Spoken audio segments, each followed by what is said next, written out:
We have some social media questions for you in our final segment. Crystal Byer on Twitter.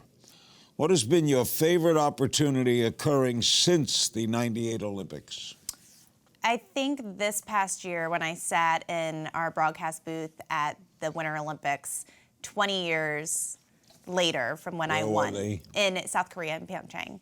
And it was just a surreal moment because I felt like I had worked for 10 years to get that job as an analyst, and sitting down 20 years, exactly 20 years later at another Olympic Games, but in a completely different role, was a very surreal moment where I felt like I finally sort of figured out what that second goal in life and that second career would be. Did you like it right away? I did. I loved it. Much harder than anyone thinks when you put on those headphones. Austin Kelly on Facebook. What made you want to get into acting after figure skating? Well, I don't think I ever really had a conscious thought of this is what I want to do next. There was obviously some opportunities to do fun cameos after you won an Olympic Games, and I took those opportunities. But Kidding is the first series. But Kidding is the first series. I mean, obviously, the biggest thing I've ever done. I mean, I'm sitting across from Jim Carrey every day, which is just nuts. Jessica Crenshaw on the Larry King Now blog. What was going through your head when you won the gold medal?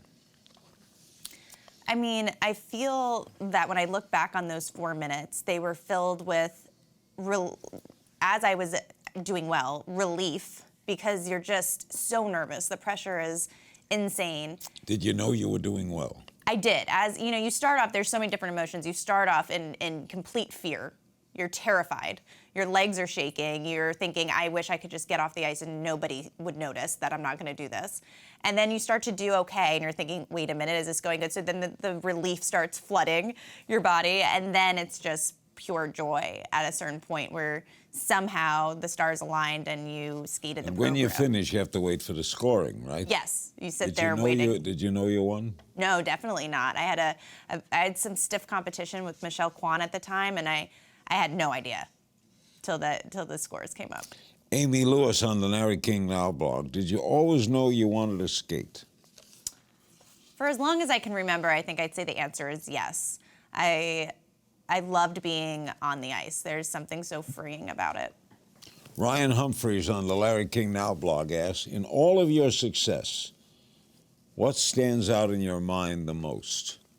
I feel, as I get older, obviously being on the ice and having some memorable moments are personal victories for me, but the relationships that I've made and the lessons that I've learned throughout competing and training, and the relationships with my coaches and friends and people that were able to make an impact on me during a time that was so stressful. I really look back, and I'm lucky to have had those experiences. Never miss a beat. Subscribe to Larry King Now and watch new episodes every day.